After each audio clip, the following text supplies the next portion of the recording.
Dinggap parasit keluarga. Bab 149. Apa yang Mbak lakukan sama dengan pemerasan?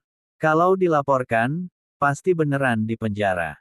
Ditambah lagi, Mbak sudah berulang kali berurusan dengan polisi. Mbak sama suami Mbak memang sama saja. Kalian lebih cocok di penjara. Sementara anak-anak kalian, mending dikasih ke orang saja yang lebih pantas merawat mereka. Dikasih ke orang jauh saja biar kalian enggak semena-mena apalagi memanfaatkan keadaan buat memerah asteris mereka yang merawat anak-anak kalian. Lanjut Jihan. Sudah, Han. Telepon Kalandra saja. Minta Kalandra buat urus. Lebih baik aku enggak punya saudara daripada punya, tapi tetap enggak mikir seperti mereka. Tegas David yang terengah-engah menahan sakit di dada akibat ulah anggun beberapa saat lalu dan sampai ia rasakan 2 kali. Lakukan, lakukan, kalian pikir kami takut. David apalagi mama enggak mungkin menjebloskan kami ke penjara apalagi kami punya banyak anak yang masih kecil. Tegas Anggun sengaja menantang. Ia tetap tengkurap karena ia kesulitan bangun. Marah? Tanggapan Anggun yang tetap keras kepala benar-benar membuat David marah. Karenanya, David memaksakan diri untuk melangkah, meraih ponselnya dari meja di sudut ruangan depan sana dan merupakan meja kerjanya. Seperti niatnya, ia langsung menghubungi Kalandra, menjelaskan duduk perkara dan memohon bantuan kepada pria itu. Urusan anak-anak, ditaruh di panti asuhan saja apa semacamnya. Takutnya orang tuanya malah sengaja memanfaatkan anak-anak. Andai di penjara pun, aku yakin mereka malah senang karena jadi punya tempat tinggal khusus dan juga dapat jatah makan. Ucap David kepada Kalandra. Kurang asteris kamu ya, enggak. Kesal Anggun. Sederet binatang berkaki 4 ia sebut, samakan dengan David yang baginya sudah sangat keterlaluan. Karena Anggun masih tengkurap dan memang susah bangun, ia sengaja meraih sebelah Jihan. Kamu lagi bisa-bisanya ikut campur. Kesalnya mencengkeram erat kaki kanan Jihan menggunakan kedua tangannya. Tak mau pusing, Jihan sengaja memban asterisingkan diri ke tubuh Anggun. Anggun langsung tak bisa berkata-kata dan sekadar bernapas pun jadi kesakitan. Lain dengan Jihan yang buru-buru menjaga jarak sambil jujur bahwa Anggun sangat bau. Mau dilihatin sama presiden pun, emang dasarnya enggak tahu malu, ya tetap saja. Ucap Pak Haji. Anggun sekeluarga sudah didudukkan di tikar karakter yang sengaja Ibu Sumini gelar. Daripada dilaporkan ke polisi, mending dididik sendiri. Anak-anaknya disekolahin, ibunya suruh kerja sama bos rasa company. Terus ini suaminya, langsung cincang saja buat pakan dumbo. Ucap Pak Haji lagi. Itu yang istrinya, kalau apa-apa serba ngamuk, langsung sunti asteriska mati saja juga enggak ada salahnya. Dosanya suruh ditanggung dia saja. Salah siapa? Jadi orang kok enggak mikir. Anggun sekeluarga memang disidang dadakan. Kalandra sudah ada di sana dan Jihan pun siap melawan Anggun andai wanita yang Jihan katai bau tumpukan sayuran busu asteriska itu kembali mengamuk. Apa yang Mbah katakan? Memang enggak ada salahnya. Karena daripada di penjara, lebih baik Mbak Anggun memang kerja ke orang yang bisa jadi bos ala-ala company. Sementara yang lak-lakinya, enggak perlu dicincang, langsung cegurin saja. Ucap Kalandra. Kasihan dumbonya, takut mereka malah keracunan, ujar Jihan. Pak Haji mendadak tertawa gara-gara mendengar balasan sewot Jihan. Ia tak lagi mondar-mandir dan memilih duduk sila di sebelah Kalandra. Karena layaknya Anggun sekeluarga, mereka juga kompak duduk di tikar karakter. Si Supret ini penjahat kelam asterisin, Pak Gede. Aku salah satu korbannya. Dia menjebak aku dan memaksa aku. Enggak sekali 2 kali, tapi sering. Dendam banget aku. Sampai mati pun, aku enggak akan lupa dan memang enggak bisa maafin dia. Tegas Jihan akhirnya jujur setelah ia menceritakannya lebih dulu kepada Sofia. Tanya saja ke Mbak Sofia. Alasan mata Supret picek kan gara-gara ditaburi bubuk cabai dan bubuk lada oleh Mbak Sofia, pas Supret ngintip Mbak Sofia mandi. Geram? Jihan kembali menggunakan tas bahunya yang terbilang besar untuk menyambar Supri yang ia panggil Supret. Supri yang duduk di hadapan Jihan langsung sempoyongan, nyaris terbanting. Apa? Ucap Supri merasa tak berdosa. Ngaku, kamu. Kesal Jihan lantaran Supri tampak jelas akan menepisnya. Supri celingukan dan langsung tersentak ketika Ibu Fatimah mengguyur wajahnya dengan kopi panas. Tak hanya itu, sebab Ibu Fatimah juga sampai melempar lambar maupun gelas kopinya sekuat tenaga secara bertubi ke wajah Supri. Ini, siramin lagi. Ucap Pak Haji menyerahkan kopi miliknya kepada Ibu Fatimah yang terlihat sangat marah kepada Supri. Tanpa pikir panjang, Ibu Fatimah langsung menerima pemberian Pak Haji. Mengguyurkan isinya yang masih panas, ke wajah yang sama. Lambar dan gelas juga turut wanita itu lempar bertubi dan masih ke wajah Supri. Sementara yang lain, mereka kompak menunduk dalam lantaran merasa sangat miris pada kelakuan Supri. Lain dengan Anggun yang sudah muak juga kepada tingkah Supri. Ada yang tahu, bos kejam yang bisa bantu didik mereka? Tanya David. Sudah, saya saja juga enggak apa-apa. Nanti mereka suruh beres-beres atau urus sawah. Yakin Pak Haji? Masalah anak-anak, biar ibu yang urus. Ibu Sumini angkat bicara. Enggak, Bu. Saya kurang setuju karena ibu pasti bisa dikelabuhi mereka, ujar Kalandra. Mereka sudah telanjur salah didik dan memang sudah salah pergaulan. Lihat, yang besar saja sudah simpan rokok asteriska di saku. Jadi, mending mereka dimasukkan ke pesantren saja. Nanti, gaji orang tuanya bisa masuk buat biaya. Sementara sisanya, bisa dimusyawarahkan. Urusan biaya mereka, nanti saya ikut urus. Asal dididik dengan benar, harusnya mereka masih punya masa depan lebih baik, ucap Dika ikut bicara. Dengan tegas, David juga sanggup ikut membiayai, walau tentu saja, ia mewajibkan Anggun dan Supri selaku orang tua, untuk membiayai lebih banyak dari semuanya. Kedepannya, kalau Anggun dan Supri tetap berulah, bukan sebuah hal yang salah jika mereka sampai menerima hukuman.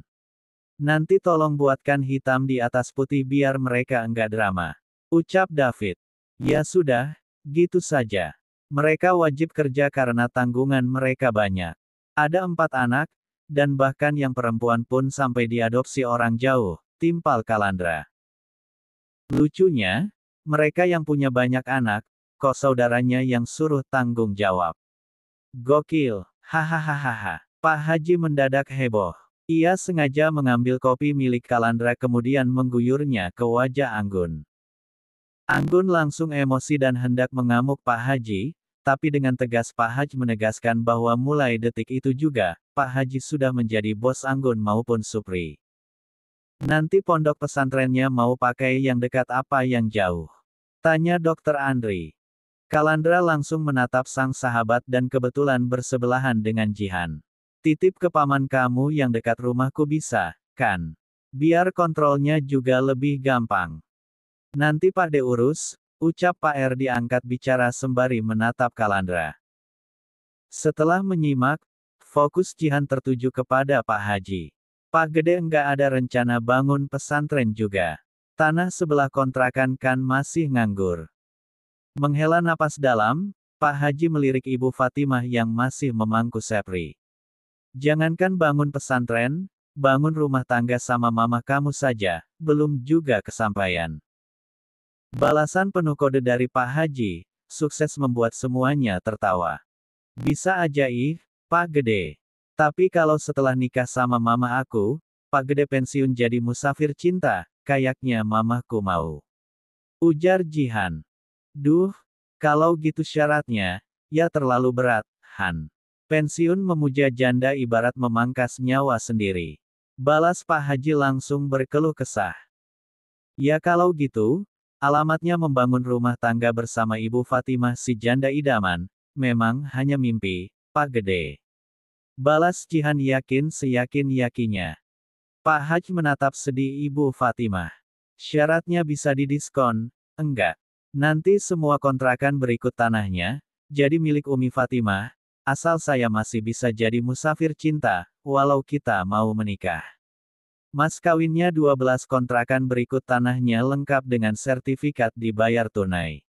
Yakinnya. Sah. Jihan dengan semringah menyalami tangan Pak Haji.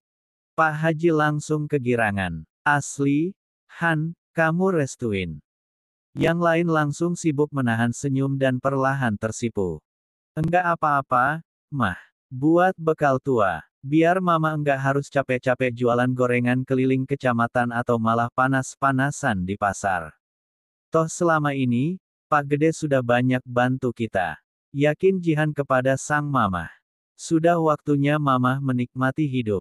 Yakinnya lagi. Ibu Fatimah menatap sendu sang putri yang tetap tersenyum ceria walau kedua mata Jihan juga basah. Kamu saja enggak mau menikah, masa malah memaksa mama menikah? Bisik Ibu Fatimah. Enggak apa-apa, Mah. Kasus kita beda, dan ini sungguh sudah waktunya bagi mama buat menikmati masa tua. Walau untuk sementara, aku masih akan titip Sepri selagi aku masih kerja. Yakin Jihan lagi. Ini berarti kita bakalan makan-makan, iya. Tanya Kalandra memastikan kepada Pak Haji yang detik itu juga langsung tertawa dan berakhir tersipu malu. Akhirnya pecah telur lagi. Bahagianya Pak Haji yang langsung menegur kebersamaan Jihan dan Dr. Andri. Kalian kok duduknya sebelahan gitu? Bahaya kalau sampai kejadian. Jihan wajib kasih kita sapi. Tegur Pak Haji. Ih, apaan sih Pak Gede? Kami ini besti. Yakin Jihan yang kemudian meminta Pak Haji untuk fokus mengurus Anggun dan Supret Supri. Oh, oke. Saya mau telepon orang rumah dulu. Mereka akan langsung kerja. Nanti saya yang bakalan didik, tapi kalau saya butuh kamu buat seruduk si Anggun takutnya nih jalma ngamuk, kamu harus siap, ya, Han. Yakin Pak Haji? Siap, Pak Gede. Apalagi bentar lagi, kita jadi papa anak. Ucap Jihan ceria dan langsung membuat Pak Haji tak kalah ceria. Bakalan ada pengantin kedaluarsa. Ucap Jihan lagi. Ia tahu bahagia walau di hadapannya, Anggun terlihat jelas ingin menerkamnya hidup-hidup. Pak pengacara, sebelum musyawarah solusi ini berakhir, tolong disahkan, kesanggupan Umi Fatimah yang mau menjadi istri ketiga saya. Ucap Pak Haji malu-malu dan tingkahnya mendadak mirip bocah yang tak tahu malu. Kalandra yang level lawaknya sudah sangat lemah apalagi di sana tidak ada Sofia, sudah langsung tertawa. Pak pengacara, jangan ngakak terus. Gini-gini, kalau saya ada acara, pasti nanti acaranya dibuat di rumah makannya istri Pak pengacara. Jadi terus dukung saya dengan cara, ucap Pak Haji. Kirim doa buat stok ke alam baka, supaya Pak Gede enggak masuk neraka. Ucap Jihan yang langsung membuat Pak Haji tak bisa berkata-kata.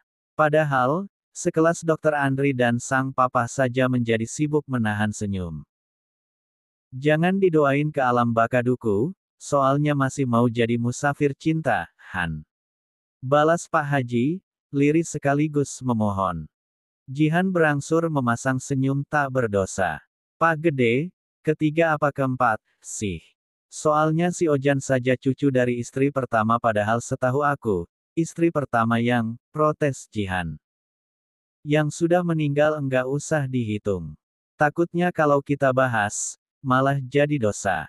Dosa buat kita, maupun juga dosa buat almarhumah, yakin Pak Haji sengaja memotong ucapan Jihan. Ah, Pak Gede, ya bukan begitu. Masih wajib dihitung ih. Protes Jihan. Di data kakak saja dihapus, sudah enggak diakui negara, Han. Yakin Pak Haji lagi. Walau enggak diakui dunia bahkan kehidupan sekalipun, yang namanya cinta, sudah pernah jadi istri dan berjuang sama-sama. Malahan yang pertama ini juga satu-satunya yang kasih cucu laki-laki, harusnya masih tetap di hati, Pak Gede.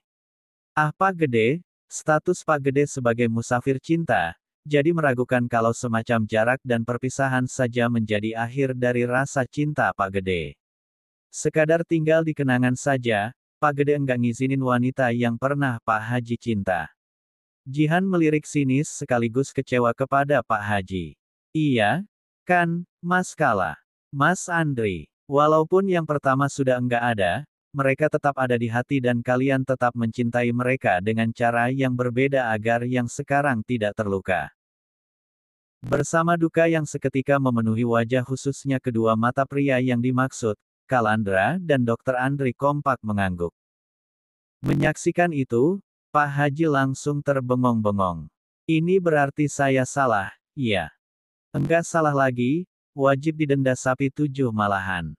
Ucap Jihan masih menghakimi Pak Haji. Pak Haji langsung melirik sebal Jihan yang duduk di sebelah Ibu Fatimah. Yang wajib kena denda sapi kan kalau kamu sampai nikah lagi, Han. Jihan langsung kebingungan, tapi di sebelahnya, Dr. Andri berbisik-bisik, kalau kamu sampai menikah lagi dan otomatis kena denda seekor sapi, yang bayar denda tetap Pak Haji karena Pak Haji sudah menikah sama mama kamu, dan dengan kata lain, Pak Haji juga papa kamu.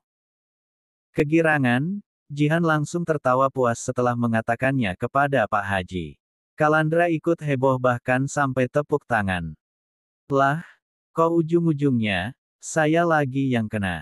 Keluh Pak Haji lemas. Ia melepas peci putihnya kemudian mengelus-elus kepalanya yang botak tuntas. Saking botaknya, kepalanya sampai terlihat mengkilap. Sudah, Mbah. Jangan loyo gitu. Pecinya dipakai lagi biar tambah ganteng. Ini jadi ke Ibu Fatimah yang sudah sampai Mbah panggil Umi, kan? Tegur Kalandra berusaha menyemangati Pak Haji. Terlebih tanpa musafir cinta pemuja janda tersebut, dunianya bahkan dunia mereka, jadi kurang berwarna. Iya, itu panggilan sayang buat mamahnya si gajah duduk. Ucap Pak Haji refleks dan memang langsung kembali tersipu malu. Namun ketika ia tak sengaja melirik Ibu Fatimah, wanita itu sudah langsung meliriknya sangat tajam. Ibu Fatimah terlihat begitu marah, tapi langsung menjadi agak berkurang kemarahannya setelah Pak Haji mengoreksi panggilannya terhadap Jihan. Jihan, bukan gajah duduk lagi. Bilang ke istri-istri yang sudah ada dulu.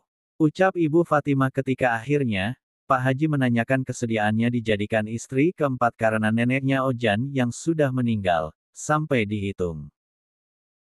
Pak Haji sempat bengong, tapi Kalandra mengabarkan bahwa syarat dari Ibu Fatimah barusan, ibarat tanda kesediaan Ibu Fatimah asal Pak Haji izin kepada istri-istri yang sudah ada.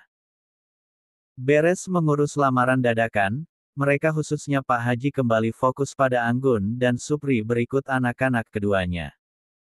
Mobil kolbak atau itu mobil pick-up, menjadi transportasi untuk Anggun sekeluarga. Mobil tersebut masih mobil milik Pak Haji dan biasanya digunakan untuk mengangkut pasir maupun batu cadas pesanan warga. Bah, tolong banget, ya. Soalnya sekelas polisi saja sudah enggak bisa didik mereka. David benar-benar memohon. Ia menatap Pak Haji dengan mata basah dan dada terasa sangat sesak. Tenggorokannya saja terasa dicek asterisik dengan keji. David merasa sangat sedih karena Anggun terlalu sulit diberi pengertian. Padahal, segala cara telah ia coba termasuk itu cara kasar sekalipun. Pak Haji mengangguk-angguk sambil menepuk-nepuk pundak kiri David yang akhirnya menangis kepadanya. Di jalan sebelah kontrakan David, kebersamaan yang menjadi akhir dari kebersamaan mereka petang ini, terjadi. Doa saja, Mas David. Nanti saya ikut bantu kok, kalau Mbak Anggun masih serba ngamuk. Aku asteris uke balik, dia pasti kelenger alias pingsan.